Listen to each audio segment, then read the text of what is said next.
ಅಂದ್ರೆ ಕಂಪನಿಯಲ್ಲಿ ಹೋದ್ರೆ ಅವ್ರ ರಿಸ್ಟ್ರಿಕ್ಷನ್ ದಲ್ಲಿ ಕೆಲಸ ಮಾಡ್ಬೇಕು ನೀವು. ಹೌದು, ಟೈಮ್ ಇಲ್ಲಿ ನೀವೇ ಬಾಸ್. ಇಲ್ಲಿ ನಾವೇ ಬಾಸ್, ನಾವೇ ಎಲ್ಲ. Okay okay.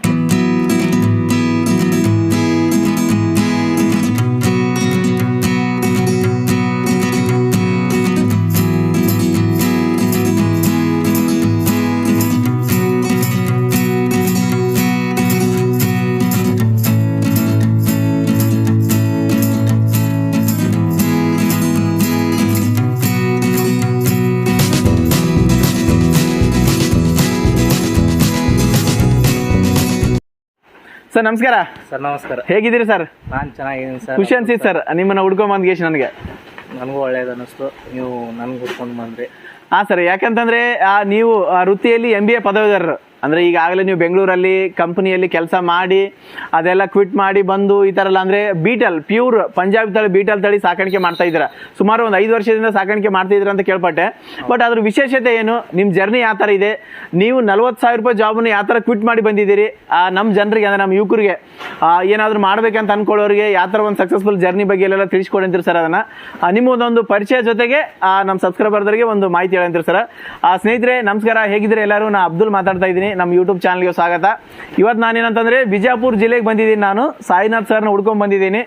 ಅವ್ರಿಂದ ಒಂದು ಮೋಟಿವೇಶನ್ ಮಾಹಿತಿ ಅಂತೀನಿ. ಮೋಟಿವೇಶನ್ ಅಷ್ಟೇ ಅಲ್ಲ, ಅವ್ರು ಯಾವ ಥರ ಸಾಕಾಣಿಕೆ ಮಾಡ್ತಾ ಇದ್ದಾರೆ, ಬ್ರೀಡಿಂಗ್ ಸೆಟಪ್ ಅಂತಂದ್ರೆ ಯಾವ ಥರ ಇರಬೇಕು, ಯಾವ ಥರ ಇಲ್ಲ, ಆಮೇಲೆ ಪ್ಯೂರ್ ಬೀಟಲ್ ತಳಿ ಪಂಜಾಬ್ ಬೀಟಲ್ ತಳಿ ಸಾಕಾಣಿಕೆ ಮಾಡಿದ್ದಾರೆ ಅವರು. ಅದನ್ನೇ ಮಾಡಬೇಕಾಗಿತ್ತಂದ್ರೆ ಏನು ವಿಶೇಷತೆ ಇದೆ, ಏನು ಕಾರಣ ಇದೆ, ನಮ್ಮ ಎಲ್ಲ ಲೋಕಲ್ ತಳಿಗಳು ನಾಟಿ ಕುರಿ ಬುಟ್ಟಿಗೆ ಅದನ್ನೇ ಯಾಕೆ ಮಾಡಿದ್ದಾರೆ ಅವರು, ಸುಮಾರು 5 ವರ್ಷದಿಂದ ಮಾಡಿ ಯಾವ ಥರ ಯಶಸ್ಸು ಕಂಡಿದ್ದಾರೆ ಅವರು. 40,000 ರೂಪಾಯಿ ಜಾಬ್ ಕ್ವಿಟ್ ಮಾಡ್ಬೇಕಂದ್ರೆ ಸುಮ್ಮನೆ ಅಲ್ಲ. ಸೊ ಹಾಗಾಗಿ ಅದ್ರ ಬಗ್ಗೆ ಇಲ್ಲಿ ಒಂದು ಸಂಪೂರ್ಣವಾದ ಮಾಹಿತಿ ಕೊಡ್ತೀನಿ ನಾನು. ಸೊ ಯಾರೆಲ್ಲ ನನ್ನ ಚಾನಲ್ ಸಬ್ಸ್ಕ್ರೈಬ್ ಮಾಡಿಲ್ಲ ಸಬ್ಸ್ಕ್ರೈಬ್ ಮಾಡಿ ಅಂತ ಹೇಳ್ತಾ ಬನ್ನಿ ವಿಡಿಯೋ ಸ್ಟಾರ್ಟ್ ಮಾಡ್ತೀನಿ. ಸರ್ ನಮಸ್ತೆ. ಸರ್ ನಮಸ್ಕಾರ. ಅಬ್ದುಲ್ ಸರ್. ನಾನು ಚೆನ್ನಾಗಿದ್ದೀನಿ ಅಬ್ದುಲ್ ಸರ್, ನೀವು ಹೇಗಿದ್ದೀರಾ? ಸರ್ ನಾನು ಸೂಪರ್ ಆಗಿದ್ದೀನಿ. ನಿಮ್ಮ ಒಂದು ಪರಿಚಯ ಮಾಡಿಕೊಡಿ ಸರ್. ನಮಸ್ಕಾರ, ನನ್ನ ಹೆಸರು ಸಾಯಿನಾಥ್ ಅಂತ ಹೇಳಿಬಿಟ್ಟು, ಸಾಯಿನಾಥ್ ಶೇರ್ಖಾನೆ. ನಂದು ಮೂಲತಃ ಬಿಜಾಪುರ್. ನಮ್ಮದು ಫಾರ್ಮ್ ಹೌಸ್ ಬಂದುಬಿಟ್ಟು ಕಥಿಜಾಪುರ್ ವಿಲೇಜಲ್ಲಿ, ಬಿಜಾಪುರ್ ಡಿಸ್ಟಿಕ್, ಕರ್ನಾಟಕ. ಸೊ ನಾನು ನನ್ನ ಬಗ್ಗೆ ಮಾತಾಡ್ಬೇಕಂದ್ರೆ ನನ್ನ ಎಜುಕೇಷನ್ ಕಂಪ್ಲೀಟ್ ಆಗಿದ್ದು MBA ಬಾಗಲಕೋಟೆ ಬಸವೇಶ್ವರ ಕಾಲೇಜಲ್ಲಿ, RCV ಯೂನಿವರ್ಸಿಟಿ ಮತ್ತು ಬೆಳಗಾಮು.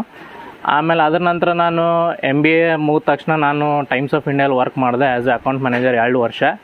ಅದರ ನಂತರ ನನಗೆ ಅಲ್ಲಿ ಬೆಂಗಳೂರಲ್ಲಿ ಅಷ್ಟೊಂದು ಖುಷಿ ಅನ್ನಿಸ್ಲಿಲ್ಲ, ಫ್ಯಾಮ್ಲಿ ಬಿಟ್ಟು ಹೋಗೋದು, ಆಮೇಲೆ ಅಲ್ಲಿ ಹೋಗಿ ಒಬ್ಬರೇ ಇರೋದು, ಆಮೇಲೆ ಜಾಬ್ ಮಾಡೋದು.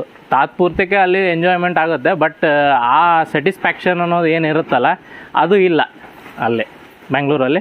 ಸೊ ಅದಕ್ಕೋಸ್ಕರ ನಾನು 2 ವರ್ಷ ಜಾಬ್ ಮಾಡಿ ಕ್ವಿಟ್ ಮಾಡ್ಕೊಂಡು ರಿಟರ್ನ್ ನಾನು ಊರಿಗೆ ಬಂದೆ. ಊರಿಗೆ ಬಂದ ತಕ್ಷಣ ನಮ್ಮದೇ ಒಂದು ಲ್ಯಾಂಡ್ ಇತ್ತು ನಮ್ಮ ಫಾದರ್ ಅವ್ರದ್ದು. ಸೊ 10 ಎಕರೆ ಜಮೀನಲ್ಲಿ ನಾನು ಏನು ಮಾಡಬೇಕಪ್ಪ ಅಂದ 2 ಎಕರೆ ನಾನು ಕಬ್ಬು ಬೆಳೆಸಿದ್ದೆ.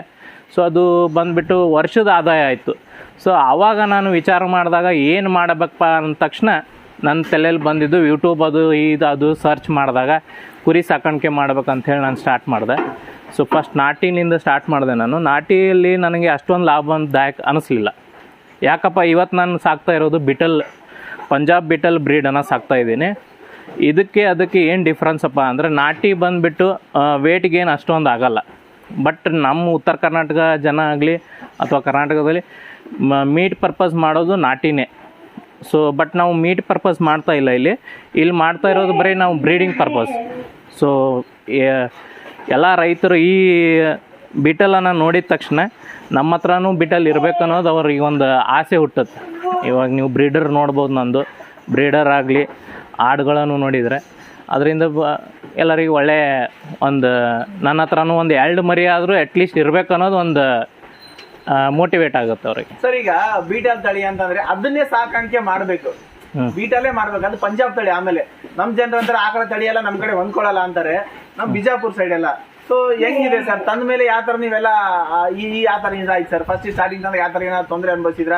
ಸೊ ಹೆಂಗಿದೆ, ಯಾವ ತರ ಹೊಂದ್ಕೊಂಡಿದಾವ ಅದನ್ನ ಮಾಡೋಕೆ ಏನ್ ಸರ್ ಫಸ್ಟ್ ಕಾರಣ ಏನಿದೆ? ಆಕ್ಚುಲಿ ತಂದ ತಕ್ಷಣ ಅದಕ್ಕೆ ಒಂದು ಚೂರು ಟ್ರೀಟ್ಮೆಂಟ್ ಮಾಡ್ಬೇಕಾಗುತ್ತೆ ನೀವು. ಯಾಕಂದ್ರೆ ಅದು ಜರ್ನಿಯಿಂದ ಬಂದಿರುತ್ತೆ, 3 to 4 ಡೇಸ್ ಜರ್ನಿಯಿಂದ ಬಂದಿರುತ್ತೆ. ಅಲ್ಲಿನೂ ವ್ಯಾಕ್ಸಿನೇಷನ್ ಮಾಡಿರ್ತೀನಿ ಅಂತಾರೆ, ಮಾಡಿರ್ತಾರೋ ಬಿಟ್ಟಿರ್ತಾರೋ ಅದು ಸೆಕೆಂಡರಿ. ಬಟ್ ನಮ್ಮ ಸೇಫರ್ ಸೈಡ್ ನಾವೇನು ಮಾಡ್ಬೇಕಪ್ಪ ಅಂದ್ರೆ, ಬಂದ ತಕ್ಷಣ ಅದಕ್ಕೆ ಒಂದು ಡಿವರ್ಮಿಂಗ್ ಮಾಡಬೇಕು. ಅದರ ನಂತರ 8 to 10 ಡೇಸ್ ಗ್ಯಾಪ್ ಕೊಟ್ಟು ಅದರಲ್ಲಿ ನಾವು ಫಸ್ಟ್ ET ಮಾಡಬೇಕು. ಅದರ ನಂತರ 21 ಡೇಸ್, ಆಫ್ಟರ್ 21 ಡೇಸ್ ನಾವು ಮತ್ತೆ ET + TT ಕಾಂಬಿನೇಷನ್ ಬರುತ್ತೆ, ಅದು ಬೂಸ್ಟರ್ ಡೋಸನ್ನು ಕೊಡಬೇಕು. ಅದರಲ್ಲಿ 3 ವ್ಯಾಕ್ಸಿನೇಷನ್ ಆಗೋಯ್ತು. ಆಮೇಲೆ ಪಿ ಪಿ ಆರ್ ಬಂದುಬಿಟ್ಟು ಇಯರ್ಲಿ ಒನ್ಸ್ ಇರುತ್ತೆ, ಅದು ಮಾಡಬೇಕು. ವ್ಯಾಕ್ಸಿನೇಷನ್ ಭಾಳ ಇಂಪಾರ್ಟೆಂಟ್ ಇದರಲ್ಲಿ, ಯಾಕಂದರೆ ಮರಿಗಳ ಮೊರ್ಟಾಲಿಟಿ 0 ಆಗುತ್ತೆ, ಎಲ್ಲ ಹೆಲ್ದಿ ಇರುತ್ತೆ, ಯಾವುದೇ ಕಾಯಿಲೆ ಬರಲ್ಲ. ಆಮೇಲೆ FMD ಮಾಡಬೇಕು, ಬ್ಲೂ ಟಂಗ್ ಮಾಡಬೇಕು, ಒಂದು 5-6 ವ್ಯಾಕ್ಸಿನೇಷನ್ ಇರುತ್ತೆ, ಅದು ಮಾಡಿದರೆ ಸಾಕು. 6 ಮಂತ್ಸಿಗೆ ಒಂದು ಇರುತ್ತೆ, ಇಯರ್ಲಿ ಬಂದುಬಿಟ್ಟು PPR ಒಂದೇ ಇರುತ್ತೆ. ಸರ್, ಈಗ ಡಿಫ್ರೆನ್ಸ್ ನನ್ಗೆ ಬೇಕಾಗಿರೋದು ಜನರಿಗೆ, ಈಗ ಇದನ್ನ ಸಾಕಾಣಿಕೆ ಮಾಡಬೇಕಾದ್ರೆ ಒಂದು ಅದರದ್ದೇ ಆದ ಒಂದು ಇದಿರುತ್ತೆ. ಸೊ ನಮ್ಮ ನಾಟಿ ಕುರಿ ಕೆಂಗುರಿಗಿಂತನೂ ಇದು ಏನು ವಿಭಿನ್ನ ಅನ್ನೋದನ್ನ ನಮ್ಗೆ ತಿಳಿಸ್ಕೊಡಿ ಸರ್. ಯಾವ ಒಂದು ಇದರಲ್ಲಿ ವಿಭಿನ್ನವಾಗಿ? ಓಕೆ, ಈಗ ನಾಟಿ ತೊಗೊಂಡಿವಿ ಅಂದರೆ ನಾವು ಇಯರ್ಲಿ ಅದು ಬಂದುಬಿಟ್ಟು ವೇಟ್ಗೆ ಏನಾಗುತ್ತೆ, ಫೀಮೇಲ್ದು ಬಂದುಬಿಟ್ಟು 25 to 30 kg ಅಷ್ಟೇ ಇರೋದು, ಮೇಲ್ ಬಂದುಬಿಟ್ಟು 40 kg ಅಬೋವ್ ಹೋಗಲ್ಲ. ಇದು ನಾಟಿದು. ಸೊ ಬೀಟಲ್ ತಳಿ ಬಂದರೆ 3 ತಿಂಗಳು ಮರಿನೇ 15 to 20 kg ವರೆಗೂ ಆಗುತ್ತೆ. 20 kg ವರೆಗೂ ಬರುತ್ತೆ 3 ದಿನ? ಡೆಫಿನೆಟ್ ಆಗಿ ಬರುತ್ತೆ. ಬೇಕಾದ್ರೆ ನಾನು ಅದು ಮರಿ ಕೂಡ ತೋರಿಸ್ತೀನಿ ನಿಮಗೆ. ಪ್ಲಸ್ ಇವು ವೇಟ್ ಗೇನ್ ಜಾಸ್ತಿ, ಹೈಟು, ವೇಟು, ಲೆಂತು, ಆಮೇಲೆ ರೋಮನ್ ನೋಸು, ಲಾಂಗ್ ಇಯರ್ಸು, ಆಮೇಲೆ ಕಣ್ಣು ವೈಟ್ ಐಸು, ಈ ಥರ ಎಲ್ಲ ಇರುತ್ತೆ ಅದರದ್ದು. ಸೊ ನೋಡಲಿಕ್ಕೆ ಆಕರ್ಷಕ ತುಂಬ. ಆಮೇಲೆ ಫಾಸ್ಟ್ ಗ್ರೋತ್ ಇರುತ್ತೆ. ಫಾಸ್ಟ್ ಗ್ರೋತ್ ಇರುತ್ತೆ. ಇದು 3 ತಿಂಗಳು ಮರಿ ನಮ್ಮದು ನಾಟಿ ಹಬ್ಬ ಅಂದರೆ 12 kg ಆಗಲ್ಲ. ಬಟ್ ಇದು ಬಂದುಬಿಟ್ಟು 20 kg ಅಬೋವ್ ಆಗುತ್ತೆ. 20 kg ಅಬೋವ್. ಒಂದು ಸ್ಪೆಷಾಲಿಟಿ ಇದೆ ಸರ್. ಮತ್ತೊಂದು ಸ್ಪೆಷಾಲಿಟಿ ಏನಪ್ಪ ಅಂದರೆ ಮಿಲ್ಕ್ ಇನ್ಕ್ರೀಸ್. ಸೊ ನಾವು ಮಿಲ್ಕನ್ನು ಮಾರಾಟ ಮಾಡಬೇಕು ಅಥವಾ ಮಿಲ್ಕನ್ನು ಜಾಸ್ತಿ ಪ್ರೊಡಕ್ಷನ್ ತೊಗೋಬೇಕಂದ್ರೆ ಬೀಟಲ್ ತಳಿ ಉತ್ತಮ. ಎಷ್ಟು ಕೊಡ್ಬೋದು ಸರ್? ಅದನ್ನ ಎಷ್ಟು ಲೀಟರ್ ಕೊಡ್ಬೋದು ಒಂದು ತಳಿ ಅಪ್ರಾಕ್ಸಿಮೇಟ್ಲಿ ಹೆಚ್ಚು ಕಡಿಮೆ? ಅಂದ್ರೆ ಬೆಳಗ್ಗೆ 2 ಲೀಟರ್, ಸಾಯಂಕಾಲ 1 ಲೀಟರ್ ಅಷ್ಟು ಕೊಡುತ್ತೆ. 3 ಲೀಟರ್ ಕೊಡುತ್ತೆ ದಿನ? ಅಕ್ಯುರೇಟ್ ಆಗಿ ಕೊಡುತ್ತೆ ಸರ್. ನಮ್ಮ ಕಡೆ ನಾಟಿ ಮೇಕೆಗಳೆಲ್ಲ ಸಾಕಾಣಿಕೆ ಮಾಡ್ತಾರೆ. ಸೊ ಅವಕ್ಕೆ ಏನಂತಂದ್ರೆ ಸರ್, ಮೇಕೆಗಳು ಮರಿ ಹಾಕಿದ ತಕ್ಷಣ ಡೆತ್ ಆಗ್ತಾವ, 2 ದಿನ ಬಿಟ್ಟು ಡೆತ್ ಆಗ್ತಾವ, 3 ದಿನ ಬಿಟ್ಟು ಡೆತ್ ಆಗ್ತಾವ, ಅಥವಾ ಹಾಲು ಸಾಕಾಗ್ತಾ ಇಲ್ಲ ಅಂತಾರೆ ಸರ್. ಏನ್ ರೀಸನ್ ಇರ್ಬೋದು ಸರ್? ಹಾಲು ಯಾಕೆ ಸಾಕಾಗಲ್ಲಪ್ಪ ಅಂದ್ರೆ ಮೇನ್ ಉದ್ದೇಶ, ಎಲ್ಲರ ಹತ್ರ ದುಡ್ಡಿದೆ, ಎಲ್ಲರೂ ತಂದು ಸಾಕಾಣಿಕೆ ಮಾಡ್ತಾರೆ. ಬಟ್ ಇನ್ ಡೆಪ್ತ್ ಅದರಲ್ಲಿ ಹೋದರೆ ನಿಮಗೆ ಫೋಡರ್ ಮ್ಯಾನೇಜ್ಮೆಂಟು ತುಂಬ ಇಂಪಾರ್ಟೆಂಟ್. ಫೋಡರ್ ಮ್ಯಾನೇಜ್ಮೆಂಟ್ ಏನಪ್ಪ ಅಂದರೆ ಹೈ ಪ್ರೋಟೀನ್ ಮೇವನ್ನು ನೀವು ಬೆಳೆಸಬೇಕು. ನಮ್ಮಲ್ಲಿ ಥೈವಾನ್, ಹೊರ ದೇಶದ 3 ಥರ ಮೇವು ಇದೆ. ಥೈವಾನ್ ಇದೆ, ಸ್ಮಾರ್ಟ್ ನೆಪಿಯರ್ ಇದೆ, ಆಮೇಲೆ ಆಸ್ಟ್ರೇಲಿಯನ್ ಇದೆ. ಇವೆಲ್ಲ 3%, 18%ಅಲ್ಲಿ ಥೈವಾನ್ ಬಂದುಬಿಟ್ಟು 18%, ಸ್ಮಾರ್ಟ್ ನೆಪಿಯರ್ ಬಂದುಬಿಟ್ಟು 20 to 22%, ಆಸ್ಟ್ರೇಲಿಯನ್ ಬಂದುಬಿಟ್ಟು 18%. ಆಮೇಲೆ ಕುದುರೆ ಮೆಂತೆ, ಬೇಲಿ ಮೆಂತೆ, ಚೊಗಚಿ, ಸೂಬಬುಲು, ಆಮೇಲೆ ಬಹುವಾರ್ಷಿಕ ಮೇವಿನ ಜೋಳ, ಈ ಥರ ಒಂದು 10 ಮೇವು ತನಕ ನಾನು ಹಚ್ಕೊಂಡಿದ್ದೀನಿ. ಈ 10 ಥರ ಮೇವನ್ನು ನಾವು ಬೇರೆ ಬೇರೆ 1 ಡೇಯಲ್ಲಿ 3 ಟೈಮ್ ಹಾಕ್ತೀವಿ, 3 ಟೈಮು ಬೇರೆ ಫೀಡನ್ನು ಮಾಡ್ತೀವಿ. ಈಗ ನಮ್ಮ ಒಂದು ಅಂದ್ರೆ ಮೇವಿನಲ್ಲೇ ಜಾಸ್ತಿ ಒಂದು ಇದಿರ ಸರ್. ಅಂದ್ರೆ ಮೇವಿನಲ್ಲಿ ನೀರಿನ ಅಂಶ ಜಾಸ್ತಿ ಇರುತ್ತೆ, ಮರಿಗಳು ಉಚ್ಕೊಳ್ಳೋದು. ಇವಾಗ ಸಾಮಾನ್ಯವಾಗಿ ಹೊಸ ರೈತ ಏನು ಮಾಡ್ತಾನಪ್ಪ ಅಂದರೆ ಬಂದುಬಿಟ್ಟು ಆನಿ ಹುಲ್ಲು ಹಚ್ಕೋತಾರೆ. ಆನಿ ಹುಲ್ಲು ಹಚ್ಕೊಂಡ್ರೆ ಅದರಲ್ಲಿ ಏನಿದೆ? ಆನಿ ಹುಲ್ಲಲ್ಲಿ ಏನೂ ಇಲ್ಲ. ಅದ್ರಲ್ಲಿ ನೋಡಿದರೆ ನೀರಂಶ ಜಾಸ್ತಿ ಇದೆ, 4% ಪ್ರೋಟೀನ್ ಇದೆ. ಆಮೇಲೆ ಅದು ಜಲ್ದಿ ಎಳಿ ಇದ್ದಾಗ ಹಾಕಿದೆವು ಅಂದರೆ ಉಚ್ಕೊಳ್ಳಿಕ್ಕೆ ಸ್ಟಾರ್ಟ್ ಆಗ್ತಾವೆ. ಅಥವಾ ಜಾಸ್ತಿ ದಿನ ಬಿಟ್ಟಿವಿ ಅಂದ್ರೆ ಅದು ಬಿರುಸಾಗುತ್ತೆ, ಇವು ತಿನ್ನಲ್ಲ. ಇದು ತುಂಬಾ ವಿಚಾರ ಮಾಡುವಂಥ ಮಾತು. ಸರ್, ಈಗ ನಮ್ಮ ರೈತರಿಗೆ ಮೇಕೆಗಳು ಮರಿ ಹಾಕಿದ ತಕ್ಷಣ ಡೆತ್ ಆಗ್ತಾವ ಅಂತ ಹೇಳ್ತಾರೆ ಸರ್. ಅವಾಗ ಹಾಲಿಂದ ಯಾವ ಥರ ಒಂದು ಕ್ರಮಬದ್ಧವಾಗಿ ನೋಡ್ಕೋಬೇಕು ಸರ್? ಏನಾಗುತ್ತೆ ಅಂತಂದ್ರೆ 1, 2 ಅಥವಾ 3 ಮರಿ ಹಾಕಿದ ತಕ್ಷಣ ತಾಯಿ ಹತ್ತ ಬಿಟ್ರೆ ಕೆಲವೊಂದನ್ನ ಚೆನ್ನಾಗಿದ್ದು ಬೇಗ ಕುಡಿಯುತ್ತೆ, ಸಣ್ಣವಿದ್ದು ಕುಡಿಯಲ್ಲ. ಅವಾಗ ಹಾಲಿಂದ ಯಾವ ಥರ ರೂಟೀನ್ ಮಾಡ್ಕೋಬೇಕು ಸರ್? ಅದನ್ನ ಯಾವ ಥರ ಒಂದು ಪದ್ಧತಿ ಇದೆ, ನೀವು ಯಾವ ಥರ ಅನುಸರಿಸ್ತೀರಿ sir? Sir, first of all ನಾನು ಹೇಳಕ್ಕೆ ಇಷ್ಟಪಡ್ತೀನಿ, ಒಂದು ಆಡನ್ನು ಈ ತಕ್ಷಣ ಮರಿಯನ್ನು ನಾಳನ್ನು ಇರುತ್ತಲ್ಲ, ನಾಳನ್ನು ಕಟ್ಟಬೇಕು ಫಸ್ಟ್. ಅದು ವೆರಿ ಇಂಪಾರ್ಟೆಂಟ್. ಯಾಕಂದ್ರೆ ಅಲ್ಲಿಂದನೇ ಇನ್ಫೆಕ್ಷನ್ ಸ್ಟಾರ್ಟ್ ಆಗೋದು. ಈಗ 8 ಡೇಸಿಗೆ ಸಾಯ್ತದೆ, ಆಮೇಲೆ 12 ಡೇಸಿಗೆ ಸಾಯ್ತದೆ ಅಂತಾರಲ್ಲ, ಫಸ್ಟ್ ಇನ್ಫೆಕ್ಷನ್ ಆಗೋದೇ ನಾಳೆಯಿಂದ. ಅದು ಕಟ್ಕೊಂಡು ಬಿಟ್ಟರೆ ಮುಗಿದೋಯ್ತು. ಅಲ್ಲಿ ನಿಮಗೆ PP ಅಂತೇಳಿ ಸಿಗುತ್ತೆ, ಪೊಟ್ಯಾಷಿಯಮ್ ಪರ್ ಮ್ಯಾಗ್ನೆಟ್. ಅದು ಒಂದು ಚೂರು ಸ್ಪ್ರೇ ಮಾಡಿಬಿಟ್ರೆ ಮುಗಿದೋಯ್ತು. ಅದು ಆದ ತಕ್ಷಣ ನೀವೇನು ಮಾಡಬೇಕು, ಮರಿಗೆ ಸಪ್ರೇಟಾಗಿ ಫೀಡಿಂಗ್ ಮಾಡೋದು ಭಾಳ ಒಳ್ಳೆಯದು. ಯಾಕೆಂದರೆ 2-3 ರೀಸನ್ ಅನ್ಸ್ತಾನೆ ನಾನು ಹೇಳ್ತೀನಿ. ಯಾಕಪ್ಪ ಅಂದರೆ ಫಾರ್ ಎಕ್ಸಾಂಪಲ್, ಒಂದು ತಾಯಿದು 1 ಲೀಟ್ರ್ ಹಾಲಿದೆ ಅಂದ್ಕೊಳ್ಳಿ, ಇನ್ನೊಂದು ತಾಯಿದು 1/2 ಲೀಟ್ರ್ ಹಾಲಿದೆ ಅಂದ್ಕೊಳ್ಳಿ. ಆ 1/2 ಲೀಟ್ರ್ ಮರಿದು ಹಾಲನ್ನು ನಾವು ಬಿಟ್ಟಿವಿ ಅಂದ್ರೆ ಅದಕ್ಕೆ ಬುಡ್ಡಕ್ಕಾಗಿರುತ್ತೆ. ಆ 1 ಲೀಟ್ರ್ ಮರಿಯನ್ನು ಜಾನವಾಗಿ ದಷ್ಟಪುಷ್ಟವಾಗಿ ಬೆಳೀತು. ಅದು ಒಂದು ರೀಸನ್ನು. ಅದರ ನಂತರ ಬೀಟಲಲ್ಲಿ, ಎಸ್ಪೆಷಲಿ ಬೀಟಲಲ್ಲಿ ಬಂದ್ರಂದರೆ 1 ಲೀಟ್ರ್ ಮೇಲೇ ಹಾಲು ಇರುತ್ತೆ. ಆ ಮರಿಯನ್ನು 1 ಲೀಟ್ರಲ್ಲಿ ಹಾಲು ಕುಡಿಯೋಷ್ಟು ಕೆಪಾಸಿಟಿ ಇರಲ್ಲ. ಸೊ ಅದಕ್ಕೆ ಕಾರಣ ನಾವು ಅದಕ್ಕೆ ತಾಯಿಯನ್ನು ಬಿಟ್ಟು ಹಾಲನ್ನು ಕರ್ಕೊಂಡು ಸಪ್ರೇಟಾಗಿ ಕುಡಿಸಿದ್ರೆ ಒಳ್ಳೆಯದು. ಎಲ್ಲದಕ್ಕೂ ಹಾಫ್ ಲೀಟರ್ ಬಾಟಲಲ್ಲಿ ನಾವು ಮ್ಯಾನೇಜ್ಮೆಂಟ್ ಮಾಡಿಕೊಂಡು ಹಾಫ್ ಲೀಟರನ್ನು ಕುಡಿಸಿದ್ರೆ end of the day growth same ಆಗಿ ಬರುತ್ತೆ ಮರಿಗಳದು. ಆಮೇಲೆ ನಿಮ್ಮದು ತಾಯಿದು ಅದು ಕೆಂಚಲನ್ನು ತಳಗ ಮೇಲೆ ಆಗಲ್ಲ, ಮೆಸ್ಟೇಟಸ್ ಆಗಲ್ಲ, ಇವೆಲ್ಲ ಪ್ರಾಬ್ಲಮ್ ಸಾಲ್ವ್ ಆಗುತ್ತೆ. ಮೇಯ್ನ್ ಮತ್ತೊಂದು ಏನಪ್ಪ ಅಂದರೆ ಈ ಮರಿಗಳು 3 ತಿಂಗಳು ಕಂಟಿನ್ಯೂಸ್ ಆಗಿ ನಾವು ಬಿಟ್ವಿ ಅಂದರೆ ಆ ಮರಿ ಹಂಬಲಕ್ಕೆ ತಾಯಿ ಬೇಗನೆ ಮತ್ತೊಮ್ಮೆ ಕ್ರಾಸ್ ಆಗಲ್ಲ. ಇದು ಮೇಯ್ನ್ ಇದೆ. ಸೊ ಅದಕ್ಕೋಸ್ಕರ ನಾವು ಏನು ಮಾಡ್ತೀವಿ, ಸಪ್ರೇಟ್ ಮರಿ ಮಾಡಿದಾಗ 1.5 ಮಂತಲ್ಲಿ 1 ಮಂತಲ್ಲಿ ಅಥವಾ 1.5 ಮಂತಲ್ಲಿ ಅಕ್ಯುರೇಟಾಗಿ ಕಟ್ಟುತ್ತೆ. 5 ಮಂತ್ಸ್ ಪ್ರೆಗ್ನೆಂಟ್ ಇರುತ್ತೆ, 1.5 ಅಥವಾ 2 ಮಂತ್ಸ್ ನಾವು ಗ್ಯಾಪ್ ಕೊಟ್ಟಿವಿ ಅಂದರೆ 7 ಮಂತ್ಸ್ ಆಯಿತು. 7 + 7 14 ಮಂತ್ಸ್. 14 ಮಂತ್ಸಲ್ಲಿ ನಿಮಗೆ 2 ಲಾಟನ್ನು ಸಿಗುತ್ತೆ. 2 ಇಯರ್ಸಲ್ಲಿ ನಿಮಗೆ 3 ಲಾಟನ್ನು ಸಿಗುತ್ತೆ. ಹಾಂ, ಜನ ಬರ್ತಾರೆ ವರ್ಷನಲ್ಲಿ 2 ಲಾಟ್ ಸಿಗುತ್ತೆ ಅಂತ ಕೇಳ್ತಾರೆ. 2 ಸೂಲ್ ಸಿಗುತ್ತೆ. 2 ಸೂಲ್ ಸಿಗಲ್ಲ, ಯಾಕಂದರೆ 5 ಮಂತ್ಸ್ ಪ್ರೆಗ್ನೆಂಟ್ ಇರುತ್ತೆ, 2 ಮಂತ್ಸ್ ಗ್ಯಾಪ್ ಆಗುತ್ತೆ. 7 to 8 ಮಂತ್ಸ್ 7 to 8 ಮಂತ್ಸ್ ಈ ಥರ ಗ್ಯಾಪ್ ಆಗಿ 14 to 16 ಮಂತ್ಸಲ್ಲಿ ನಿಮಗೆ 2 ವರ್ಷದಲ್ಲಿ ನಿಮಗೆ 3 ಲಾಟನ್ನು ಡೆಫಿನೆಟ್ ಆಗಿ ಸಿಗುತ್ತೆ. ಈ ತರ ಮಾಡಿದ್ರೆ ಮ್ಯಾನೇಜ್ಮೆಂಟ್. ಓಕೆ, ಆ ತರ ಮಾಡೋದೇ ಚೆನ್ನಾಗಂತೀರಾ ಸರ್? ಏನಕ್ಕೆ ಅಂತಂದ್ರೆ ಸುಮ್ಮನೆ ಏನೇನೋ ಯಾವ ತರ ಮಾಡ್ಕೊಂಡ್ರೆ ಮರಿಗಳೂ ಚೆನ್ನಾಗಿರಲ್ಲ. ಎಂಡ್ ಆಫ್ ದಿ ಡೇ ನಿಮಗೆ ಮಾರ್ಕೆಟ್ ಅಲ್ಲಿ ಸೇಲ್ ಮಾಡಿದ್ರೆ ನಿಮ್ಗೆ ಅದು ಗ್ರೋತ್ ಸಿಕ್ಕಿರಲ್ಲ. ಎಂಡ್ ಆಫ್ ದಿ ಡೇ ನಿಮಗೆ ಅದು ಸೇಲು ಆಗಲ್ಲ.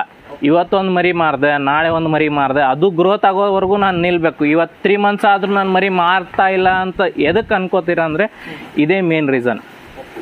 ಸೊ ನಮ್ಮದು ನೋಡಿದರೆ ಆಲ್ರೆಡಿ ಬುಕ್ಕಿಂಗ್ ಇರ್ತವೆ. ಎಲ್ಲನೂ 3 ಮಂತ್ಸಿಗೆ ಡೆಫಿನೆಟಾಗಿ ಹೋಗುತ್ತೆ. ಎಲ್ಲನೂ 3 ಮಂತ್ಸಲ್ಲಿ 18 to 20, 22 kg ಅನ್ನೋ ಗ್ರೋತ್ ಆಗುತ್ತೆ. ಸರ್, ಈಗ ಸ್ಟಾರ್ಟಿಂಗ್ ನೀವು ಅಲ್ಲಿಂದ ಜಾಬ್ ಬಿಟ್ಟು ಬಂದ್ರಿ, ಕ್ವಿಟ್ ಮಾಡ್ಕೊಂಡ್ ಬಂದ್ರಿ, ಎಲ್ಲಿಗೆ ನಮ್ಮ ಕಡೆ ಬಂದ್ರಿ, ನಮ್ಮ ಭಾಗದ ಕಡೆ ಬಂದ್ರಿ, ಬೆಂಗಳೂರಿಂದ ಅಂತ ಅನ್ಕೊಳ್ರಿ, ಈಗ ಬಿಜಾಪುರ ಸೈಡ್ ಎಲ್ಲ. ಸೊ ಇಲ್ಲಿಗೆ ಬಂದ ತಕ್ಷಣ ಜನರು ನಿಮ್ಗೆ ಏನಂತಂದ್ರೆ, ಸರ್ ಅಷ್ಟೆಲ್ಲ ಜಾಬ್ ಬಿಟ್ಟು ಯಾಕೆ ಬಂದಿದ್ದೀರಿ ನೀವು ಇಲ್ಲಿ ಮಾಡಕ್ಕೆ, ಆರಾಮಾಗಿ ಸರ್ ನಾನು ಸ್ಟಾರ್ಟಿಂಗ್ ಇಲ್ಲಿ ಬಂದಾಗ ಅದ್ರ ಫೀಲ್ ಯಾವ ತರ ಅನ್ಸುತ್ತೆ ನಮ್ಮ ಯುವಕರಿಗೆ? ಸೊ ಅದೊಂದು ಮೋಟಿವೇಶನ್ ಅನ್ಸುತ್ತೆ, ಯಾಕಂದ್ರೆ ಕಾಡ್ತಾ ಇರುತ್ತೆ. ಸೊ ಅದ್ರ ಬಗ್ಗೆ ವಿವರಣೆ ಕೊಡಿ ಸರ್, ನೀವು ಒಂದು ಉದಾಹರಣೆಗೆ. ಸರ್ ಆ್ಯಕ್ಚುಲಿ ನಾನು ಜಾಬ್ ಮಾಡ್ತಾ ಇರೋದು ಅಲ್ಲಿ ಬೆಂಗಳೂರಲ್ಲಿ. ಬೆಳಗ್ಗೆ 7 ಗಂಟೆಗೆ ಎದ್ದು ಟ್ರಾಫಿಕಲ್ಲಿ ನಿತ್ತು ಒಂದು ಸಿಗ್ನಲ್ಲು 3 ಸಾರಿ ನಿತ್ತು ಹೋಗಿ 9 ಗಂಟೆಗೆ ನಿತ್ತು ಸ್ಟ್ರೆಸ್ ಆಗಿ ಮತ್ತೆ ಸಾಯಂಕಾಲ 9 ಗಂಟೆಗೆ ಬರೋದು. ಅಂದರೆ 12 ಅವರ್ಸ್ ಅವ್ರಿಗೆ ನಾನು ಟೈಮ್ ಕೊಡ್ತಾ ಇದ್ದೆ. 12 ಅವರ್ಸ್ ಅವ್ರಿಗೆ ಟೈಮ್ ಕೊಡೋಕ್ಕಿಂತ ನಾನು ನನ್ನ ಮಟ್ಟಿಗೆ ನನ್ನ ಲೈಫಲ್ಲಿ ಏನು ಮಾಡ್ಲಿಕ್ತೀನಿ ಅನ್ನೋದು ನನಗೆ ಇಂಪಾರ್ಟೆಂಟ್. ಸೊ ಅಲ್ಲಿ ನನಗೆ ಯಾರು ಗುರುತಿಸ್ತಿರ್ಲಿಲ್ಲ. ಇಲ್ಲಿ ಒಂದು ನಾನು ಫಾರ್ಮ್ ಮಾಡಿದಾಗ ನನ್ನ ಹತ್ರ ಒಂದು ಚಿಕ್ಕ ರೈತ ಹಿಡ್ಕೊಂಡು ಒಳ್ಳೆ ಅಧಿಕಾರಿ ಕೂಡ ನನಗೆ ಬಂದು ಮೀಟ್ ಆಗ್ತಾರೆ ಇವತ್ತು. ಅದು ಒಂದು ಪ್ರೌಡ್ ಫೀಲ್ ಆಗುತ್ತೆ ನನಗೆ. ಒಳ್ಳೆ ಅಧಿಕಾರಿಗಳು ಆಗಲಿ ಎಲ್ಲ ನಿಮ್ಮನ್ನು ಗುರುತಿಸಿ ನಿಮಗೆ ಒಂದು ಪ್ರಶಸ್ತಿಗಳನ್ನ ಬಂದಿದ್ದಾವೆ. ಎಸ್ ನಾನು ವಿಜಯ ಕರ್ನಾಟಕದಲ್ಲಿ ಮೊನ್ನೆ ಸೂಪರ್ ರೈತ ಅವಾರ್ಡನ್ನು ಕೊಟ್ಟರು. ಆಮೇಲೆ ಯೂನಿವರ್ಸಿಟಿಯಲ್ಲಿ ಕೂಡ ಕರೀತಾರೆ ಮಾತಾಡಲಿಕ್ಕೆ. ನೀವು ಯಾವುದೇ ಬಿಸ್ನೆಸ್ ಇವತ್ತು ನೀವು ಮಾಡ್ಲಿಕ್ಕೆ ಹೋದ್ರೆ ಅಂದರೆ ಎಂಟರ್ಪ್ರಿನ್ಯೂರ್ ಆಗಬೇಕಂದ್ರೆ ನಿಮ್ಗೆ ಸಡನ್ನಾಗಿ ನಿಮಗೆ ಪ್ರಾಫಿಟೇಬಲ್ ಇರಲ್ಲ. ಯಾವುದೇ ಆಗಲಿ, ಇವತ್ತು ಮಷಿನರಿ ಟೂಲ್ ಆಗಲಿ ಅಥವಾ ಬೇರೆದು ಯಾವುದೇ ಆಗಲಿ. ಇವತ್ತು ನಾವು ಎನಿಮಲ್ಸನ್ನು ಸಾಕಿವಿ ಅಥವಾ ನಾವು ಈಗ ಬಂದಿರೋದು ನಾವು ಕೃಷಿ ಫೀಲ್ಡಲ್ಲಿ ಸಡನ್ನಾಗಿ ಸಿಗ್ತಿರಲ್ಲ. ಎಲ್ಲನೂ ನೇಚರ್ ಪ್ರಕಾರ ನಾವು ಹೋಗ್ತಾ ಇರಬೇಕು. ಸೊ ನೇಚರ್ ಪ್ರಕಾರ ನಾವು ಹೋಗ್ತಾ ಇರ್ಬೇಕಂದ್ರೆ ಇದಕ್ಕಾದ್ರೂ 2 ಇಯರ್ಸ್ ಅಥವಾ 3 ಇಯರ್ಸ್ ನೀವು ಶ್ರಮ ಪಡಬೇಕು. ಅದರ ನಂತರ ನೀವು ಲಾಭದಾಯಕ, ನಿಮಗೆ ಕೈ ಹಿಡಿಯೋರು ಯಾರೂ ಇರಲ್ಲ. ಸರಿ, ಶ್ರಮ ಪಡೋದು ಅಂತಂದ್ರಲ್ಲೂ ವಿಧಾನ ಇದೆ, ಪ್ರತಿಯೊಂದು ನೋಡ್ಕೋಬೇಕು. ಯಾಕಂದ್ರೆ ಜೀವಂತ ಪ್ರಾಣಿಗಳು ಯಾವ್ದೋ ಒಂದು ಅಂಗಡಿ ಎಲ್ಲ ಮುಚ್ಕೊಂಡು ಹೋಗಕ್ಕೆ ಅದನ್ನ ಏನಾಗಿದೆ ಏನಿಲ್ಲ ಅಬ್ಸರ್ವೇಷನ್ ಮಾಡೋದು, ಮುಂದೆ ಇದ್ಕೊಂಡು ನೋಡೋದು. ಸುಮ್ನೆ ಏನೋ ಮಾಡಿದೀನಿ ಅನ್ಕೊಂಡು ಬಿಟ್ಟೋಗಿ ನಾನು ನೌಕರಿನೇ ಕಳ್ಕೊಂಡೆ ಇದನ್ನ ಕಳ್ಕೊಂಡೆ ಅನ್ನೋ ತರ ಆಗ್ಬಾರ್ದು. ಯಾವ ತರ ಫೋಕಸ್ ಮಾಡಿದ್ರೆ ಚೆನ್ನಾಗಿರುತ್ತೆ ಸರ್? ಎಸ್ ಡೆಫಿನೆಟ್ ಆಗಿ ನಿಮ್ದು ಯುವಕರಿಗೆ ನಾನು ಹೇಳಲಿಕ್ಕೆ ಇಷ್ಟ ಏನು ಪಡ್ತೀನಪ್ಪ ಅಂದ್ರೆ, ನಿಮ್ಮ ಹತ್ರ ಲ್ಯಾಂಡ್ ಇದ್ರೆ ಡೆಫಿನೆಟ್ ಆಗಿ ನೀವು ಮಾಡಿ. ಫಸ್ಟ್ ಮೇನ್ ಬೇಕಾಗಿರೋದು ವಾಟರ್ ಸೋರ್ಸ್ ನಿಮ್ಮಲ್ಲಿ ಇತ್ತಂದರೆ ನೀವು ಬೇಕಾದನ್ನು ಮಾಡ್ಬೋದು. ಫಸ್ಟ್ ನಾನು ಹೇಳಲಿಕ್ಕೆ ಇಷ್ಟಪಡ್ತೀನಿ ರೈತರು ಕೂಡ, ನಾನು ಏನು ಹೇಳಲಿಕ್ಕೆ ಇಷ್ಟಪಡ್ತೀನಿ ಅಂದರೆ ಎನಿಮಲ್ಸನ್ನು 100% ಸಾಕಬೇಕು. ಯಾಕಪ್ಪ ಅಂದರೆ ಭೂಮಿ ಫಲವತ್ತೆ ಆಟೋಮೆಟಿಕ್ಕಾಗಿ ಇನ್ಕ್ರೀಸ್ ಆಗುತ್ತೆ. ಈಗ ನಾನೇ ಲಾಸ್ಟ್ ಇಯರ್ ಎಕ್ಸ್ಪೀರಿಯೆನ್ಸ್ ಮಾಡಿದೆ. ಈಗ ತೊಗರಿ ಬೆಳೆ ಎಲ್ಲರದು ಹೋಯ್ತು ಈ ಸೈಡ್ ನಮ್ಮ ಭಾಗದಲ್ಲಿ. ಎದಕ್ಕೆ ಹೋಯ್ತಪ್ಪ ಅಂದ್ರೆ ಮೇಲೇ ಔಷಧ ಹೊಡೆದು ಇದು ಮಾಡಿದ್ರು. ಬಟ್ ಭೂಮಿಯಲ್ಲಿ ಏನೈತೆ ಅನ್ನೋದು ಅವ್ರಿಗೆ ಗೊತ್ತಿಲ್ಲ. ಭೂಮಿಯಲ್ಲಿ ಫಲವತ್ತೆ ಇರಲಿಲ್ಲ ಅಂದ್ರೆ ಅದು ಮೇಲ್ಗಡೆ ಎಷ್ಟೇ ಔಷಧ ಹೊಡೆದ್ರು ಅದು ನಿಮಗೆ ಉಪಯೋಗ ಆಗಲ್ಲ. ಸೊ ನಾನೇನು ಹೇಳ್ತೀನಿ, ನೀವು ಒಬ್ಬ ರೈತ ಏನೂ ಇಲ್ಲಪ್ಪ ಅಂದರೂ 10 ಆಡು 2 ಆಕಳ ಸಾಕಲೇಬೇಕು. ಈ ನಮ್ಮ ಮೇಕೆಗಳೇ ಸಾಕೋದ್ರಿಂದ 16ರಿಂದ 20 ಟ್ರಾಲಿ ಗೊಬ್ಬರ ಸಿಗುತ್ತೆ. ಅದು ಒಂದು ಸಾಮಾನ್ಯ ರೈತ ತೊಗೊಳಿಕ್ಕಾಗಲ್ಲ. ಈಗ ಒಂದು ಟ್ರಾಲಿ ರೇಟು ಒಂದು 6ರಿಂದ 8 ಸಾವಿರ ಅನ್ಕೊಳ್ಳಿ. 8,000 ರೂಪಾಯಿ ಅಂದರೆ 10 ಟ್ರಾಲಿ 80,000 ರೂಪಾಯಿ ಆಯ್ತು. ಅದು ಹಾಕೊಳಿಕ್ಕಾಗಲ್ಲ. ನಮ್ಮ ಹತ್ರ 16 ನಮ್ಮ ಹತ್ರ 16ರಿಂದ 20 ಟ್ರಾಲಿ ಗೊಬ್ಬರ ಹೊಂಡುತ್ತೆ. ಅದು ಪೂರ್ತಿ ಒಯ್ದು ನಾವು ಫ್ರೀ ಆಫ್ ಕಾಸ್ಟ್ ನಮ್ಮದು. ನಾವು ಏನು ಮಾಡ್ತೀವಿ, ದರ್ರು ಒಂದು ವರ್ಷ ಒಂದೊಂದು ಪ್ಲಾಟನ್ನು ನಾವು ಹಾಕೋತೀವಿ. 2.5 ಎಕರೆ ಈ ಥರ ನಾವು ಪ್ಲಾಟ್ ಮಾಡ್ಕೊಂಡಿದ್ವಿ. ಆ ಪ್ಲಾಟಲ್ಲಿ ಒಯ್ದು ಎವ್ರಿ ಇಯರ್ ನಾವು ಸಿಂಪಡಣೆ ಮಾಡ್ತೀವಿ. ಸರ್, ಈಗ ಮುಖ್ಯವಾಗಿ ಬೀಟಲ್ ತಳಿಗೆ ಬಂದ್ರೆ ಮಾರ್ಕೆಟಿಂಗ್ ಸ್ಟ್ರಾಟಜಿ ಇಲ್ಲ, ಯಾಕಂದ್ರೆ ಸಂತೆಗೆ ಹೋದ್ರೆ ಮಾರಾಟ ಆಗಲ್ಲ ಅಂತಾರೆ. ನೋಡಕ್ಕೆಲ್ಲ ಲೋಕಲ್ ತಳಿನೇ ಇದೆ, ಈಗ ರೇಟ್ ಕಾಸ್ಟ್ ಜಾಸ್ತಿ ಇದೆ. ಜನರು ಯಾವ ತರ ನೀವು ಮಾರ್ಕೆಟಿಂಗ್ ಯಾವ ತರ ಮಾಡ್ತಾ ಇದ್ರಿ ಸರ್? ಮಾರ್ಕೆಟಿಂಗ್ ನಮ್ ಜನರಿಗೆ ಒಂದು ತೊಂದರೆ ಆಗಿರೋದು. ಏನ್ ಮಾಡ್ತಾರೆ, ಹಿಂಗ್ ತಂದ ತಕ್ಷಣ ಹಿಂಗ್ ಕೊಡ್ಬೇಕಂತಾರೆ. ಅವ್ರಿಗೆ ಒಂದು ಸ್ವಂತ ಮಾರ್ಕೆಟಿಂಗ್ ಸ್ಟ್ರಾಟಜಿ ಬಳಸ್ಕೊಳ್ಳೋದು ಇಂಪಾರ್ಟೆಂಟ್. ನೀವು ಯಾವ ತರ ಮಾಡ್ತಾ ಇದ್ದೀರಿ ಸರ್ 5 ವರ್ಷದಲ್ಲಿ? ಆಕ್ಚುಲಿ ನಮ್ದು ನೋಡಿ, ಮಾರ್ಕೆಟಿಂಗ್ ಬಂದ್ಬಿಟ್ಟು ನಾವು ಇಲ್ಲೇ ನಮ್ಮ ಫಾರ್ಮಲ್ಲೇ ಮಾರ್ಕೆಟಿಂಗ್ ಮಾಡ್ತೀವಿ. ಒಂದು ಯಾವ ಥರಪ್ಪ ಅಂದ್ರೆ ಯೂಟ್ಯೂಬ್ ಮುಖಾಂತರ, ವಾಟ್ಸಪ್ ಮುಖಾಂತರ, ಆಮೇಲೆ ಫೇಸ್ಬುಕ್ ಮುಖಾಂತರ, ಇವು 3 ಸೋಷಿಯಲ್ ಮೀಡಿಯಾನ ನಾವು ಮೇಜರಾಗಿ ಯುಟಿಲೈಸ್ ಮಾಡ್ಕೋತೀನಿ. ಪ್ಲಸ್ ಇದ್ರ ಜೊತೆಗೆ ನಿಮ್ಮದು ಕ್ವಾಲಿಟಿ ಮರಿಗಳು ಇದ್ರಂದ್ರೆ ಡೆಫಿನೆಟ್ ಆಗಿ ನಿಮಗೆ ಬೇಡಿದಷ್ಟು ದುಡ್ಡನ್ನು ನಿಮಗೆ ಸಿಗುತ್ತೆ. ಇದು ಮೇಜರ್ ಪಾಯಿಂಟ್. ಅಂದ್ರೆ ನಾವು ಯಾವ ತರ ಸಾಕಾಣಿಕೆ ಮಾಡ್ತೀವಿ ನೋಡೋಕೆ, ಆಮೇಲೆ ಇರುವಂತ ಕ್ವಾಲಿಟಿ, ಇರುವಂಥ ಮರಿ ಕ್ವಾಲಿಟಿ ನೋಡಿದ ತಕ್ಷಣ ಕಸ್ಟಮರ್ ಡೆಫಿನೆಟ್ ಆಗಿ ಆ ಮರಿ ನನಗೆ ಸಿಗಲೇಬೇಕು ಅನ್ನೋದು ಉದ್ದೇಶ. ನಾವು ಹೇಳಿದ ರೇಟಿಗೆ ತೊಗೊಂಡೋಗೋದು. ಬ್ರೀಡರ್ ಬಗ್ಗೆ ಏನು ತಿಳಿಸ್ಕೊಡ್ಬೇಕು, ಲೋಕಲ್ ತಳಿಗೆ ಲೋಕಲ್ ಬ್ರೀಡರನ್ನು ಬಿಟ್ಟಿವೆ ಅಂದರೆ ವೇಟಿಗೇನು ಅಷ್ಟೊಂದು ಗ್ರೋತ್ ಆಗಲ್ಲ. ಯಾಕಪ್ಪ ಅಂದ್ರೆ ಅದು ಬೀಟಲ್ ಇದು ನಾಟಿದು ಬ್ರೀಡರ್ ಬಂದುಬಿಟ್ಟೇ 40-45 kg ಇರೋದು. ಸೊ ಆ ಫೀಮೇಲ್ ಬಂದುಬಿಟ್ಟು 20-25 kg 30 kg ಒಳಗಡೆ ಇರೋದು. ಅದಕ್ಕೋಸ್ಕರ ಅದು ವೇಟಿಗೇನು ಆಗಲ್ಲ. ಬಟ್ ನೀವು ಅದೇ ಕ್ರಾಸ್ ಬ್ರೀಡ್ ಮಾಡಿದ್ರೆ, ಬೀಟಲ್ ಮೇಲನ್ನು ಹೋಗಿ ಕ್ರಾಸ್ ಮಾಡಿದರೆ ನಿಮಗೆ ಅಟ್ಲೀಸ್ಟ್ ಇವತ್ತು 3 ತಿಂಗಳ ಮರಿ ನಿಮಗೆ 12 kg ಸಿಗುತ್ತೆ ಅಂದರೆ ನೆಕ್ಸ್ಟ್ ನೀವು ಬೀಟಲಿಂದ ಕ್ರಾಸ್ ಮಾಡಿದರೆ 14-15 kg ವರೆಗೂ ನಿಮಗೆ ಮರಿ ಗ್ರೋತನ್ನು ಸಿಗುತ್ತೆ. ಒಳ್ಳೆ ಗ್ರೋತ್ ಸಿಗುತ್ತೆ. ಅದ್ರದ್ದು ಮೇಲದು ನಿಮಗೆ ಐಸ್ ಕೂಡ ಬರ್ಬೋದು. ಚೂರು ನೀವು ಪ್ಯೂರ್ ಉಸ್ಮಾನಾಬಾದಿ ಅಂತಿರಲ್ಲ, ಆ ಥರ ಕಿವಿ ಲೆಂತ್ ಬರ್ತದೆ. ಆ ಥರ ಬರುತ್ತೆ. ಮಾರ್ಕೆಟಿಂಗ್ ಏನು ಪ್ರಾಬ್ಲಮ್ ಇಲ್ಲ ಸರ್. ಮಾರ್ಕೆಟಿಂಗ್ದು ಹ್ಯೂಜ್ ನಡೀತಾ ಇದೆ ಸರ್. ಹ್ಯೂಜ್ ಮಾರ್ಕೆಟಿಂಗ್ ಇದೆ. ನನ್ನ ಹತ್ರ ಕೊಡ್ಲಿಕ್ಕೆ ಮರಿಗಳು ಇರಲ್ಲ, ಅಷ್ಟೊಂದು ಬೇಡಿಕೆ ಇದೆ ಇದರಲ್ಲಿ. ನೀವು ಡೆಫಿನೆಟಾಗಿ ಎಲ್ಲರೂ ಮಾಡ್ಬೋದು. ನಮ್ಮದೇ ಆದಂಥದ್ದು ಒಂದು ವಾಟ್ಸಪ್, ಈಗ ಬರೋ ರೈತರನ್ನ ನಾನು ಡೈಲಿ ವಿಸಿಟರ್ಸ್ ಯಾರು ಇರ್ತಾರಲ್ಲ ಅಂಥ ರೈತರನ್ನ ನಾನು ಆ್ಯಡ್ ಮಾಡ್ಕೋತ ಹೋಗ್ತಾ ಇರ್ತೀನಿ. ನನ್ನದೇ ಒಂದು ವಾಟ್ಸಪ್ ಗ್ರೂಪನ್ನು ಮಾಡಿಕೊಂಡು, ಈ ಅಭಿಸೈ ಗೋಡ್ ಫಾರ್ಮ್ ಅಗ್ರೋ ಆ್ಯಂಡ್ ಫಾರ್ಮ್ಸ್ ಅಂತೇಳಿ ಅದರಲ್ಲಿ ನಾವು ಆ್ಯಡ್ ಮಾಡ್ಕೋತ ಹೋದಾಗ ಎಲ್ಲ ರೈತರು ಅದರಲ್ಲಿ ನೋಡ್ತಾ ಇರ್ತಾರೆ ಡೈಲಿ ಆ್ಯಕ್ಟಿವಿಟೀಸ್ ಏನಾಗುತ್ತೆ, ಏನಿಲ್ಲ, ಯಾರ ಹತ್ರ ಏನಿದೆ, ಯಾರ ಹತ್ರ ಯಾರು ಟಗರು ಸಾಕಿದ್ದಾರೆ, ಯಾರು ಎಲ್ಲ ಈ ಥರ ಬರ್ತಾ ಇರ್ತಾರೆ. ಕಸ್ಟಮರ್ಸ್ ಎಲ್ಲರೂ ಬರ್ತಾ ಇರ್ತಾರೆ. ಯಾರು HF ಸಾಕಿರ್ತಾರೆ, ಯಾರು ಮೊಲ ಸಾಕಾಣಿಕೆ ಮಾಡಿರ್ತಾರೆ, ಯಾರು ನಾಟಿ ಕೋಳಿ ಮಾಡಿರ್ತಾರೆ, ಯಾರು ನಾಟಿ ಕುರಿ ಮಾಡಿರ್ತಾರೆ, ಯಾರು ಜಮ್ನಾಪಾರಿ ಸಾಕಿರ್ತಾರೆ, ಯಾರು ಶಿರೋಯಿ ಸಾಕಿರ್ತಾರೆ, ಯಾರು ಬೀಟಲ್, ಎಲ್ಲ ಥರ ಮಾಡಿರ್ತಾರೆ. ಎಲ್ಲ ಥರ ನಾಲೆಜ್ ನಿಮ್ಗೆ ಅದರಲ್ಲಿ ಸಿಗುತ್ತೆ. ಬಟ್ ಮಾರ್ಕೆಟಿಂಗು ಅಲ್ಲೇ ಆಗುತ್ತೆ. ಯಾರಾದರೂ ನಾನು ಸೇಲ್ಗಿದೆ ಅಂದ್ರೆ ಹಾಕಿದ್ರೆ ಟಕ್ಕನೆ ಯಾರಾದರೂ ತೊಗೊಳ್ತಾರೆ, ಅಷ್ಟರೊಳಗೆ ತೊಗೋತಾರೆ. ಆ ಥರ ಹೊಸ ರೈತರಿಗೆ ಖುಷಿ ಕೊಟ್ಟಿದೆ ಸರ್ ವೃತ್ತಿ ಇದು? ಎಸ್ ಡೆಫಿನೆಟ್ ಆಗಿ ಎನ್ವೈರನ್ಮೆಂಟ್ ಚೆನ್ನಾಗಿರುತ್ತೆ, ಪೊಲ್ಯೂಷನ್ ಫ್ರೀ ಇರುತ್ತೆ. ಕಂಪನಿಯಲ್ಲಿ ಹೋದ್ರೆ ಅವ್ರ ರಿಸ್ಟ್ರಿಕ್ಷನ್ದಲ್ಲಿ ಕೆಲಸ ಮಾಡ್ಬೇಕು ನೀವು. ಹೌದು, ಟೈಮ್ ನೀವೇ ಬಾಸ್. ಇಲ್ಲಿ ನಾವೇ ಬಾಸ್, ನಾವೇ ಎಲ್ಲ. ಸರ್, ಮತ್ತೆ ಕೊನೆಯದಾಗಿ ನಮ್ಮ ರೈತರಿಗೆ ಇನ್ನೂ ಏನಾದರೂ ತಳಿಗಳ ಬಗ್ಗೆ ಇಲ್ಲಿ, ಆಮೇಲೆ ನಿಮ್ಮ ಬಗ್ಗೆ ಇಲ್ಲಿ ಏನಾದರೂ ಹೇಳೋದಿದೆ ಸರ್ ಕೊನೆಯದಾಗಿ? ತಳಿ ಬಗ್ಗೆ ಬೇಕಾದರೆ ನೀವು ಫಸ್ಟ್ ಆಫ್ ಆಲ್ ನಾನು ಹೇಳಲಿಕ್ಕೆ ಇಷ್ಟಪಡೋದು ಅಂದರೆ ತಳಿ ಬಗ್ಗೆನೇ ಸ್ಟಡಿ ಮಾಡಿ. ಯಾವುದೇ ನೀವು ಬ್ರೀಡನ್ನು ಸಾಕ್ಲಿಕ್ತೀರಂದ್ರೆ ಬ್ರೀಡ್ ಬಗ್ಗೆ ತಿಳ್ಕೊಳ್ಳಿ ಫಸ್ಟ್. ಈಗ ನಾಟಿ ಎಷ್ಟು ಗ್ರೋತ್ ಆಗುತ್ತೆ, ನಾಟಿ ಕುರಿ ಎಷ್ಟು ಗ್ರೋತ್ ಆಗುತ್ತೆ, ಆಮೇಲೆ ಶಿರೋಯಿ ಎಷ್ಟು ಗ್ರೋತ್ ಆಗುತ್ತೆ, ಬೀಟಲ್ ಎಷ್ಟು ಗ್ರೋತ್ ಆಗುತ್ತೆ. ನನ್ನ ಹತ್ರ ಎಲ್ಲನೂ ಚಾರ್ಟ್ ಇದೆ. ಆ ಎಲ್ಲ ಚಾರ್ಟನ್ನು ನಾನು ಸ್ಟಡಿ ಮಾಡಿಕೊಂಡು ಫೈನಲಿ ನಾನು ಸಿಲೆಕ್ಟ್ ಮಾಡಿರೋದು ಬೀಟಲ್. ಯಾಕಪ್ಪ ನಮ್ಮ ಸಿಲೆಕ್ಟ್ ಮಾಡ್ಕೊಂಡೆಪ್ಪ ಅಂದರೆ ಮಿಲ್ಕ್ನೂ ಜಾಸ್ತಿ, ಪ್ಲಸ್ ನಮ್ಮ ಹತ್ರ ನಾಟಿ ಕಾಣ್ದಂಗೆ ಕಾಣುತ್ತೆ, ಬ್ಲ್ಯಾಕ್ ಇದಾವೆ ಎಲ್ಲ. ಸೊ ಈಗಂತೂ ಕಲರಲ್ಲಿ ತುಂಬ ಬೇಡಿಕೆ ಇದೆ. ಇದರಲ್ಲಿ 5ರಿಂದ 6 ಕಲರ್ ಬರುತ್ತೆ ಬೀಟಲಲ್ಲಿ. ಎಷ್ಟು ಕಲರಲ್ಲಿ ಇರುತ್ತೆ ಅಷ್ಟೊಂದು ಬೇಡಿಕೆನೂ ಜಾಸ್ತಿ ಇದೆ. ಕೆಲವೊಬ್ರು ಏನು ಮಾಡ್ತಾರೆ, ನಮಗಿಲ್ಲ ಸರ್, ನಮಗೆ ಬ್ಲ್ಯಾಕೇ ಬೇಕು ಅನ್ನೋರು ತುಂಬ ಜನ ಇದ್ದಾರೆ ಸರ್. ನಮ್ಮ ಹತ್ರ ಬಂದುಬಿಟ್ಟು ಫೋಡರ್ ಮ್ಯಾನೇಜ್ಮೆಂಟ್, ಇದರಲ್ಲಿ ಇರೋದು ಫೋಡರ್ ಮ್ಯಾನೇಜ್ಮೆಂಟ್ ಭಾಳ ಇಂಪಾರ್ಟೆಂಟ್. ಸೊ ಅದಕ್ಕೋಸ್ಕರ ನಾನು ಚೂಸ್ ಮಾಡಿಕೊಂಡು ಹೊರದೇಶದ ಮೇವುಗಳನ್ನು ಹಚ್ಕೊಂಡಿದ್ದೀನಿ. ಅದರಲ್ಲಿ ಯಾವುದಪ್ಪ ಅಂದ್ರೆ ತೈವಾನ್ ಸೂಪರ್ ನೆಪಿಯರ್ ಇದೆ, ಇಂಡೋನೇಷ್ಯಾ ಸ್ಮಾರ್ಟ್ ನೆಪಿಯರ್ ಇದೆ, ಆಸ್ಟ್ರೇಲಿಯನ್ ರೆಡ್ ನೆಪಿಯರ್ ಇದೆ, ಈ ಥರ. ಆಮೇಲೆ ಇದ್ರದ್ದು ಎಲ್ಲನೂ ಬೀಜ ಸ್ಟಿಕ್ಸನ್ನು ನಾವು ಮಾರಾಟನ ಮಾಡ್ತೀವಿ, ಕೊರಿಯರ್ ಕೂಡ ಮಾಡ್ತೀವಿ. ಇಲ್ಲಿ ಬಂದು ಆ್ಯಕ್ಚುಲಿ ಫಾರ್ಮಲ್ಲಿ ಬಂದು ನೋಡಿಕೊಂಡು ತೊಗೊಂಡು ಹೋಗ್ಬೋದು. ಎಲ್ಲ ಸಿಗುತ್ತೆ ಸರ್ ಎಲ್ಲ ಸಿಗುತ್ತೆ. ಅದ್ರಲ್ಲಿ ಏನಂತಂದ್ರೆ 18% ವರೆಗೂ ನಿಮ್ಗೆ ತೈವಾನಲ್ಲಿ ಏನಪ್ಪಾ ಅಂದ್ರೆ ಕಬ್ಬು ಮತ್ತು ಮೆಕ್ಕೆಜೋಳ ಕ್ರಾಸ್ ಬ್ರೀಡ್ ಇದೆ ಸರ್. ಅದರಲ್ಲಿ 18% ಪ್ರೋಟೀನ್ ಇದೆ. ಆಮೇಲೆ ಇದೆ ಇಂಡೋನೇಷ್ಯಾದಲ್ಲಿ ಪ್ಯೂರ್ಲಿ ಮೆಕ್ಕೆಜೋಳ ಕ್ರಾಸ್ ಇದೆ. ಪ್ಯೂರ್ಲಿ ಮೆಕ್ಕೆಜೋಳಲ್ಲಿ ನೋಡಿದ್ರೆ 36% ಪ್ರೋಟೀನ್ ಇದೆ. ಬಟ್ ಇದರಲ್ಲಿ ನಿಮಗೆ 20% ಪ್ರೋಟೀನ್ ಇದೆ. ಅದರ ನಂತರ ಆಸ್ಟ್ರೇಲಿಯನ್ ರೆಡ್ ನೆಪಿಯರ್, ಅದರಲ್ಲೂ ಕೂಡ 18% ಪ್ರೋಟೀನ್ ಇದೆ ಸರ್. ಅಂದ್ರೆ ಉತ್ತಮ ಆಹಾರ ಹಾಕೋದೇ ಇಂಪಾರ್ಟೆಂಟ್ ಸರ್. ಉತ್ತಮ ಆಹಾರ ಹಾಕೋದ್ರಿಂದ ಆಟೋಮೆಟಿಕ್ಲಿ ಮಿಲ್ಕ್ ಇನ್ಕ್ರೀಸ್ ಆಗುತ್ತೆ. ಒಂದು ಸೈಕಲ್ ಇದೆ ಸರ್. ಉತ್ತಮ ಆಹಾರ ಹಾಕಿದರೆ ಆಟೋಮೆಟಿಕ್ಲಿ ನೀವು ಬಂದುಬಿಟ್ಟು ಮಿಲ್ಕ್ ಇನ್ಕ್ರೀಸ್ ಆಗುತ್ತೆ. ಮಿಲ್ಕ್ ಇನ್ಕ್ರೀಸ್ ಆದರೆ ಮರಿಗಳು ಡೆವಲಪ್ ಆಗುತ್ತೆ. ಮರಿಗಳು ಡೆವಲಪ್ ಆದರೆ ಎಂಡ್ ಆಫ್ ದಿ ಡೇ ಸೇಲ್ಗೆ ನಿಮಗೆ ಆಟೋಮೆಟಿಕಾಗಿ ಡೆವಲಪ್ಮೆಂಟ್ ಸಿಗುತ್ತೆ. ಇದು ಒಂದು ಸೈಕಲ್ ಇರುತ್ತೆ. ಆ ಸೈಕಲನ್ನು ಬೇಸಿಕ್ ಇದೆ, ಆ ಸೈಕಲನ್ನು ಕಂಪ್ಲೀಟ್ ಮಾಡ್ಬೇಕು ನೀವು ಅಷ್ಟೇ. Okay sir, thank you. Okay, thank you.